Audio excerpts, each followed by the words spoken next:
Hello, YouTube. I'm back. Hello, everyone. Welcome to Leanna Gabrielle's YouTube channel. Please take a moment to subscribe and like this video. So, this is going to be my explanation video as to why I've been off of social media for so long, specifically YouTube. This all began, like, I really fell off, I would say, in 2023. I went to Cuba and I did Regla de Ocha. I became a crowned high priestess, daughter of Ochun, within the Santeria religion. I did Regla de Ocha in Havana, Cuba, which gives me great pride because some of my ancestors came from Santiago de Cuba. And it really was a full circle moment. For those of you that have been following me for a long time, I've been a practitioner of African traditional religion, specifically Santeria, for a long time now, and it's something that brings me a lot of pride and a lot of joy, and brings me to a deep, profound connection to my ancestors who fought so hard to preserve these traditional ancient practices. It was hard for me to step away from social media because I really do cherish the online community that I have built. I really didn't think this video was going to make me emotional, but here we are. I'm still a sensitive mommy. I'm still very sensitive. I'm still very much a crybaby. I have just evolved. Listen, it's not easy taking a break and stepping away from doing something that you love and something that you've worked so hard to build, but it was a necessary sacrifice for me. It was a part of my process to becoming a santera. So there's people who practice African traditional religions, and then there's people that go through crowning, which is something that happens within Santeria, where you are crowned, where your Orisha wants your head, and they want you to move how they want you to move, and you're given certain things to do and certain things not to do, and you're told to give up certain things temporarily or permanently. This process that I went through was an honor. It was difficult. Not everybody has to kind of sacrifice social media or their social media presence, but it was something that was an integral part and a requirement of what I had to do in 2023. I did my year in white, my year of Ayawo, between August 2023 and August 2024, and this was a year that I had to step away from social media. I couldn't be in front of a camera. I couldn't do it, and it was hard for me to let go of, but it was also a much needed break because when I was creating a lot of social media content between 2020 and 2023, it was like easy 4, 5, 6 hours a day on social media, and it's tiring, and you do get very caught in it's hard. Being a content creator is hard. Putting all your time and effort into creating content and editing, it's hard. It's emotionally draining, and it can also kind of pull you away from the real world and your real life. Was it hard? Yeah. But did I need the break? Yeah. Was it a part of my personal religious requirements for my process of becoming a high priestess, a santera? Yes. Santeria is a very traditional. It's an African traditional religion. It's something where some people just practice, some people are devotees, and then some people become high priests and high priestesses, the santeros and the santeras. And I wear my eleques, I wear my collares with pride. I sacrificed for these. I pledged my life and my existence to my religion, to my ancestors, and most importantly to Ochun. Okay.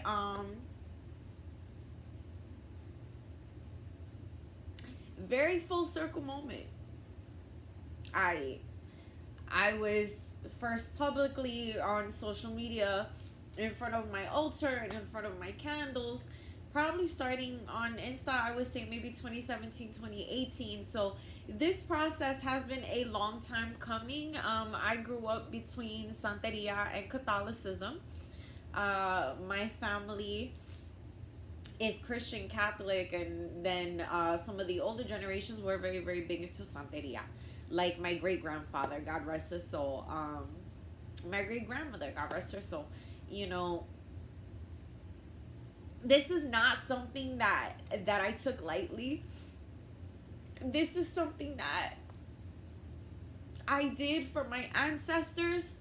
This is something that I did for them first and foremost, to thank them for the sacrifices that they made.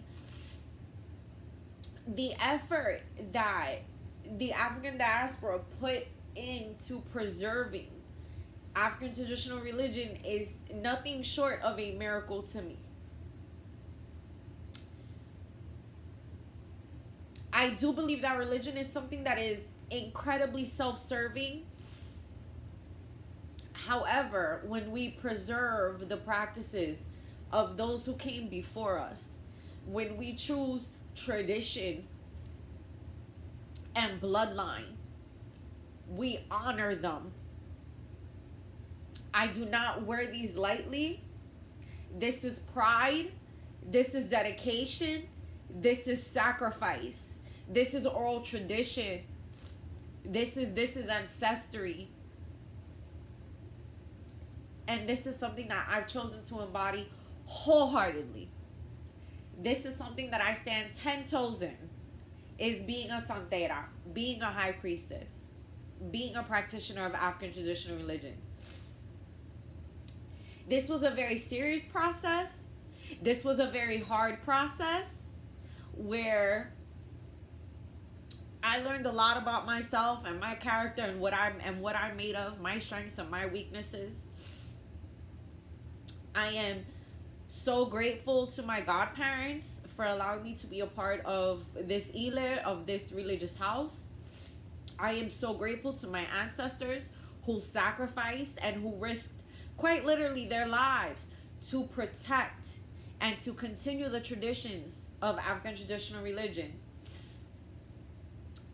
A little bit of history: when they took the enslaved peoples out of Africa and they took them across the Atlantic Ocean, this whole process of the Atlantic slave trade, Christianity, Catholicism, these European religions were forced. These Anglo-Saxon practices were forced on our ancestors with extreme violence. Some enslaved peoples died for practicing these religions. And now in modern day society, we're still persecuted for it. Some people still choose to look at us sideways and to look down on us for these practices that our ancestors have preserved since the dawn of time. I wear these elekes with great pride. I wear these elekes with honor. I did this for my ancestors. I did this for legacy. Much more than I did it for myself. Mareferefun, regla de ocha. I really didn't think this video was gonna make me emotional, because I really just wanted to like update everybody on like where I've been and like what's been up. This was a rebirth for me. This was giving me a new life. This is also giving me a new name. I have a new name within my religion. My name is Ochunleti. And I'm very, very proud of myself. And I'm happy to report that my family is proud of me as well for doing this. This is something that truly is an honor, because I had people in both my maternal and paternal bloodline that practiced Santeria, but I'm the first one who has been crowned in my bloodline.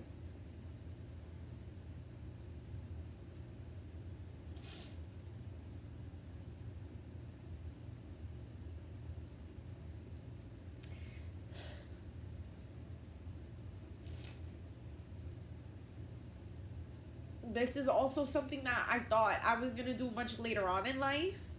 And it came out for me to do it so much sooner that, like, I was ready, but I wasn't ready. And it gave me such an incredible opportunity to visit Cuba and to be in Cuba for 2 weeks to do these religious ceremonies and to have that community around me was so beautiful. To see how many people came out to be a part of this process in Cuba, people who had never met me, who had never seen me, who had never even heard of me, were preparing for my arrival and for my ceremonies. I got to go to Cuba.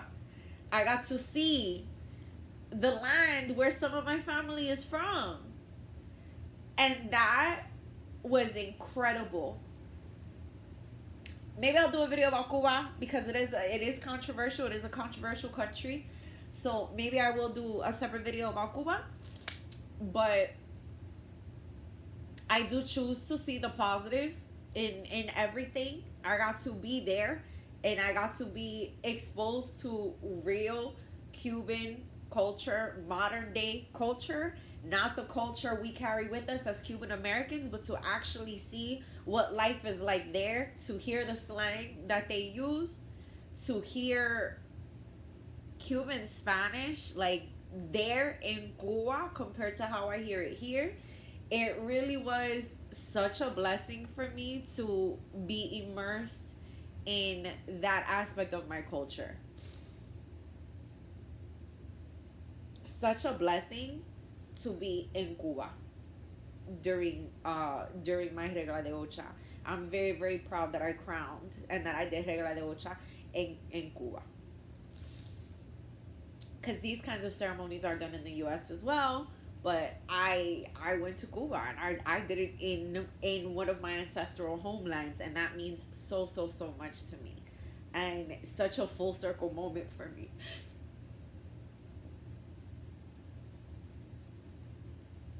This has been such a long time coming for me. I'm so so so blessed that I was able to do it, and it was a rebirth, and it is the beginning of a new life. I did need time to really kind of figure out how to move in this world with this new layer of my identity. I did need to work because Santeria is called the rich man's religion for a reason. I had to work. I had to get my savings back up. I had to kind of lock in. I definitely did need more time off of social media than just that initial year. My whole year in white, I was like, when I finish, I'm gonna jump right back into social media and I'm gonna get back into it. And that was not it. That was just not it. I needed a lot of time to adjust. I needed time to settle back in to living a normal life, because when you're doing your year in white, when you're doing your year of Ayawo, it's a lot of sacrifices. You're living a very different life compared to modern life. There's a lot of things that I couldn't do that people do all the time. I did have to adjust. I did need time to adjust. I did need time to get back into living normally and figuring out what that new normal was for me and how I wanted to live my life and what I wanted to do and what I wanted to really work on about myself. Social media is great, but don't get so wrapped up in social media or in content creating that you forget about who you are and your own development as a person. I had to really take my time off of social media. So it was like, let her cook. All right. It was like, let her cook. I needed time to cook. I needed time for this new layer of my identity to really be fleshed out. There was definitely things that I needed to face about myself and work on.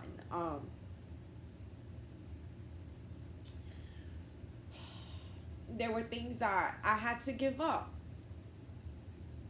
There's things that I'm still struggling with because I'm only human. Oh my god, I think this video is gonna make me so emotional. For anyone considering doing regla de ocha, eh, you do have to take it extremely seriously. You do have to be prepared to change. And I was an absolute mess before I went to Cuba to do regla de ocha. I was very, very nervous. I was very, very scared. I had a lot of fear. I had so much. Oh, I was so scared. Um, because I knew that my life was never gonna be the same. If you're considering doing regla de ocha, be prepared to live a very new life. Be prepared for a lot of character development. Be prepared for a lot of correction. And be prepared for the expectation that will be placed on you from that point forward. Okay?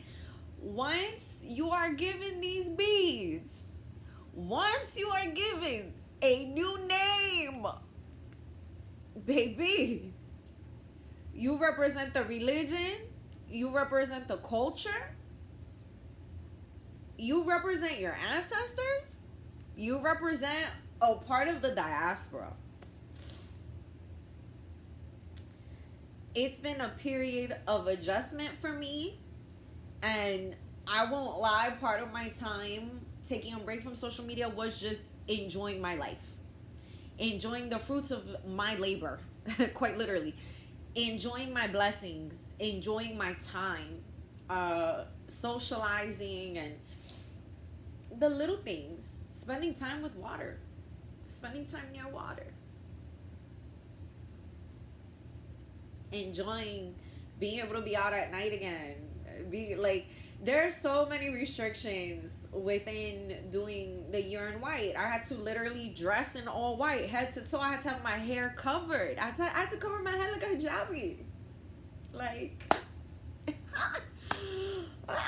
Ramadan Mubarak to my habibis. Like,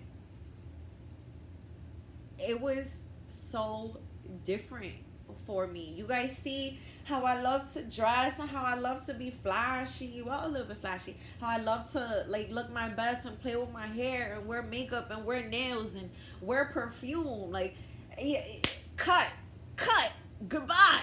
During the year in white, goodbye.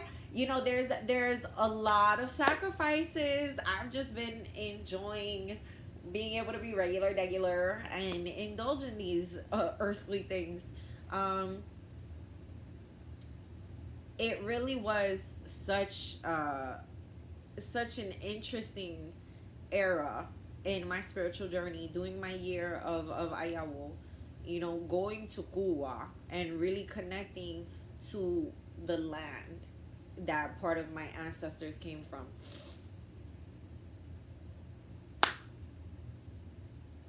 The motherland, one of my motherlands. It had a very deep, profound effect on me.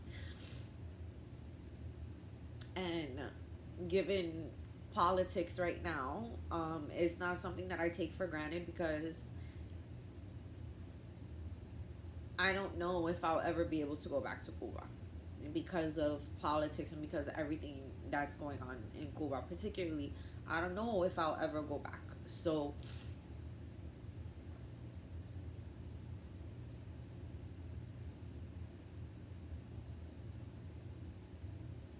I'm very blessed to say that I was there.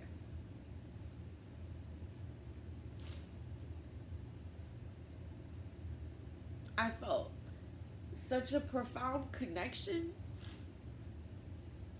to my ancestors when I was there. I felt such a peace in my spirit when I was there. I felt so connected and tuned in while I was out there. Cuba is not like here. Do not expect Wi-Fi and electricity on a regular basis and water on a regular basis. And Cuba is completely different. It was, I think my brain really appreciated not having all that kind of stimulation. Was it hard? Yeah, but I do feel like it was beneficial for my mental health. Um, Such a profound connection I felt just breathing the air there and really looking around and being like, wow, this is one of the places where my family came from. Profound, deep, meaningful. So lots of character development. Lots of character development. That's been why I've been away, adjusting to this new layer of my identity.